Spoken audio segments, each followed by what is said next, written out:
His name was Daniel Harper.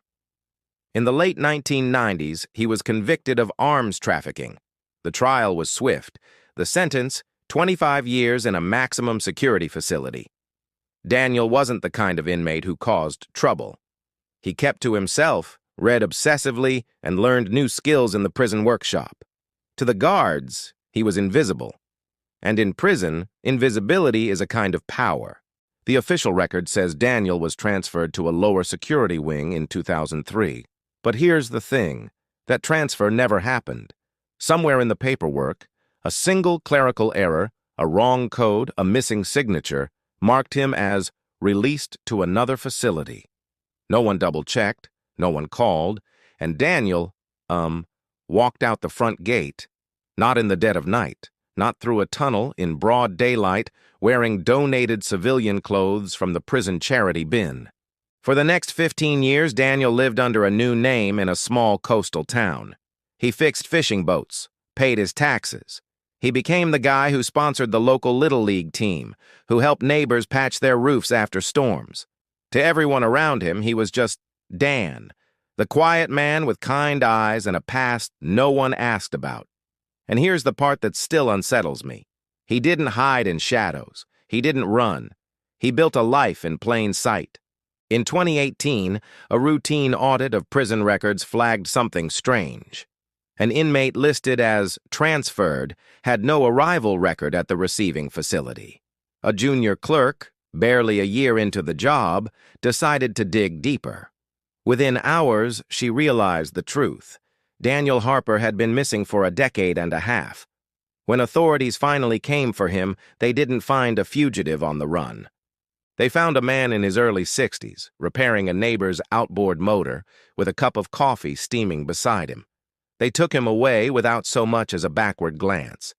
They didn't dismantle his home or turn his world upside down. They didn't tell his friends why the FBI had shown up or what had happened to the man they knew as Dan. And then he disappeared again, swallowed up by the state that had misplaced him once before. When he was found, some in the town rallied around the idea of second chances. Others wanted justice. But the law doesn't measure redemption in good deeds. Daniel was sent back to prison to serve the remainder of his sentence. I spoke to a former warden who told me, "Escapes aren't always about walls and wire. Sometimes the system just forgets you, and if you're lucky, you remember yourself before they do." There's something haunting about Daniel's story. It's not the escape itself, no daring rooftop chase, no Hollywood tunnel. It's the quiet, the way he slipped between the cracks, not by force, but by absence. The way 15 years of freedom can exist entirely in the blind spot of a system built to watch everything. And it makes me wonder how many others are out there, living borrowed lives under borrowed names, waiting for a knock on the door that may never come. I want to be clear, though. This isn't a tale of sympathy or absolution. It's not an endorsement of what Daniel did or the choices he made. It's a story about the fallibility of systems, about the unchecked gears of bureaucracy, and it's also a meditation on the elusive nature of identity. Daniel's case raises questions about the thin veneer of our civilized existence, about the fragility of the social contract we all abide by. If a man can spend decades living freely under a false identity, if a community can rally around a missing person without realizing they're in their midst, if an entire judicial system can fail to account for a prisoner who's walked away, then who are we really? What anchors us to our perceived reality? Are we merely the sum total of our choices, our actions, or are we something more? Something less? What happens to a man who leaves prison not through the gates of freedom, but through the portals of anonymity? What happens to the person he becomes, the life he builds, the hopes he nurtures in the fertile soil of anonymity? Is any of it real if it's untethered from the bedrock of verifiable existence? At first, Daniel's escape seems almost comical in its simplicity, a blip in the system that somehow never got corrected. But as the narrative unfolds, as we see through Daniel's eyes, we begin to understand the gravity of his situation. We see that his escape wasn't just physical, it was psychological, existential. He didn't just walk out of prison, he walked out of his former life. His crime, whatever it was, becomes less relevant than the fact that he's labeled an inmate, a number, a set of markings on a legal document. His humanity is subsumed by his offense. He's defined by what he's done rather than who he is or wants to be. So he seizes the opportunity presented to him, however improbably, and carves out a new existence. But this isn't a simple tale of triumph over adversity. Daniel's life post-escape is tinged with melancholy.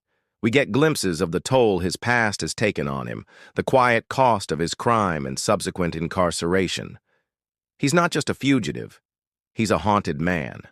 The weight of his past, of what he's left behind, of who he's left behind, follows him like a shadow. His actions, his decisions, are colored by the fear of discovery, of being pulled back into the abyss from which he clawed his way out. It's not just about staying on the run. It's about staying true to an identity he's crafted in the crucible of his circumstances. Yet in spite of this, or perhaps because of it, he flourishes. He finds solace in the mundane, in the everyday rituals of his new life. He's a man reborn, not in the biblical sense, but in the quiet, understated way that only the truly desperate can be. He rebuilds his life on the foundations of small moments, a cup of coffee steaming beside him, the feel of tools in his hands, the rhythm of work that gives structure to his days. These are the things that anchor him to the present, that make each day a victory against the ghosts of his past. The discovery of his past, when it comes, is abrupt, jarring, a violation of the fragile peace he's built. It's a reminder that his life, however real it's felt, is tenuous, dependent on a system that has no qualms about discarding him when it suits its purposes. But until that moment, he exists, breathing, feeling, hoping. He's a testament to the tenacity of the human spirit, the capacity to endure, to adapt, to thrive even in the most dire of circumstances. His story challenges our notions of freedom, of confinement, of what it means to be incarcerated. It's a quiet rebellion against the very notion of immutable identity. He's not just a criminal. He's not just an inmate. He's a man trying to carve out a place for himself in a world that's quick to judge, slow to forgive, and utterly indifferent to his plight. When I asked Daniel, in a rare interview, if it was worth it, he paused for a long time. Finally, he said, "I didn't escape prison. I escaped the man I was when I went in. The rest was just geography. 15 years, 15 Christmases, 15 summers by the sea, all because one line of ink on a form went missing. And maybe that's the strangest part of all, that sometimes the difference between a life behind bars and a life in the sun is nothing more than a single forgotten piece of paper. That's 1 minute. See you next time."